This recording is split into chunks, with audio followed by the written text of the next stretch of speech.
V zadnjih letih so na Akademiji za likovno umetnost in oblikovanje diplomirali 3 gluhi in naglušni, eden še študira.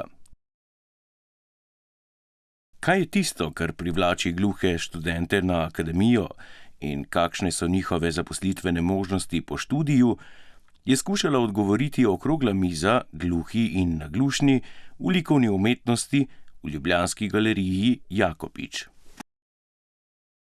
Nekdo, ki razume likovni jezik, ni treba, da sliši. In besede so neka vmesna faza tudi za vse ostale. Mi lahko z besedami celo zavedemo glavno idejo, ki jo želi neko likovno delo sporočiti. In lahko nekdo, ki je gluh, mogoče celo bolje razume neko delo kot.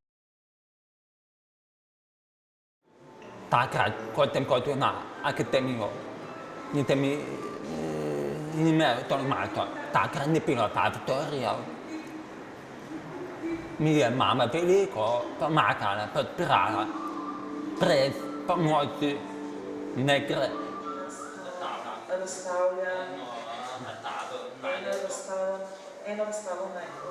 Ko sem opravil magister, sem začel delati kot svobodni umetnik.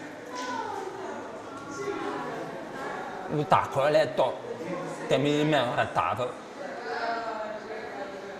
Ampak ni bilo dovolj za preživetje. Sem moral delati po drugi poti, na primer restauratorstvo. Tudi akademski slikar Marko Lukan se vsaj zaenkrat ne more preživljati s svojim delom.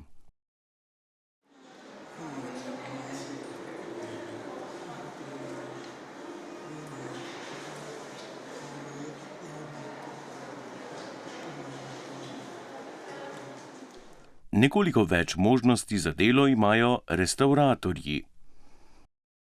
Delam tako, da lahko preživljam in da dobro živim, tako da lahko imam nekaj dače in tudi da naprej neke rezerve.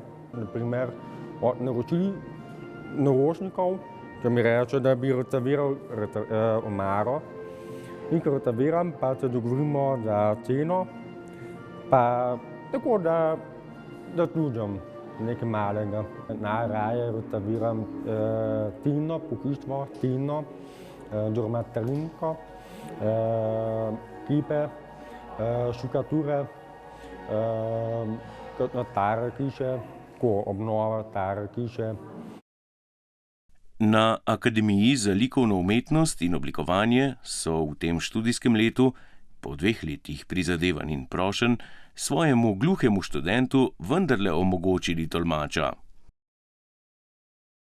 Poleg tega, da seveda je bistveno delo, ne pa teoretično razglabljanje, je zelo pomembno tudi to, da nas je zelo malo, da so zelo majhni letniki in da se profesorji lahko z vsakim individualno pogovarjajo. Tudi če ne morejo uporabiti tolmača, si nekako dopovemo, kaj kdo želi.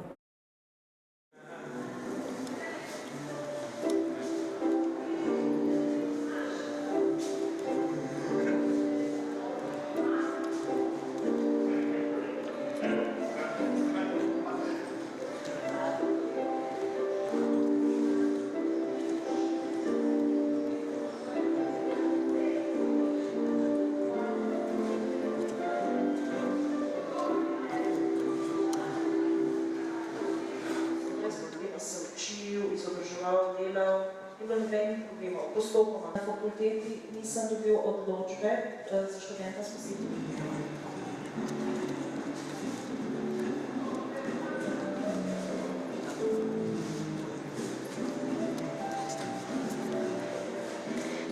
Naši študentje pomagajo pri projektih Narodne galerije, Mestnega muzeja, Zavoda za varstvo kulturne dediščine Slovenije, Moderne galerije, pač vseh teh ustanov, ki se ukvarjajo z reševanjem dediščine. In če se nekdo pokaže, če je vztrajen, priden in požrtvovalen, ga še kdaj pokličejo. In čim večkrat ga pokličejo, tem bolj nepogrešljiv postane in lahko mogoče celo kdaj, ko se kakšno mesto sprazni, dobi delovno mesto. Likovna pedagoginja Petra Rezar je zbranim v galeriji Jakopič povedala, da se je tudi gluhi akademski kipar Ivan Štrekelj težko preživljal.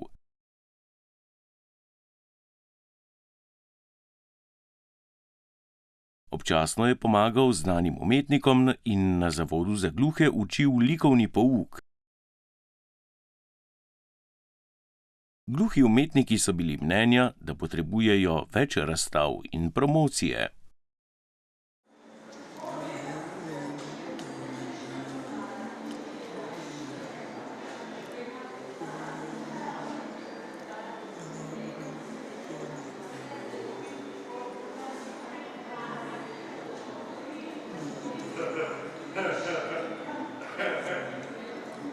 Tam razmišljajo in tam pravdari, tukaj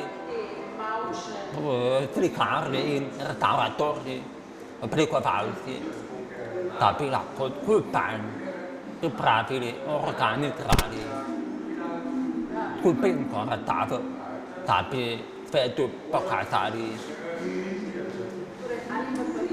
gluho umetnost. Za tiste, ki bi jih zanimal študij slikarstva, kiparstva, restavratorstva ali oblikovanja na akademiji, so sprejemni izpiti za prihodnje študijsko leto potekali že decembra lani. Že zdaj pa potekajo pripravljalni tečaji. Sprejemni izpit oddaja likovnega dela, kar pomeni najprej 30 risb na začetku, in potem na sprejemnem izpitu risanje, kjer ni nobenega govorjenja in je pravzaprav vseeno, ali slišiš ali ne.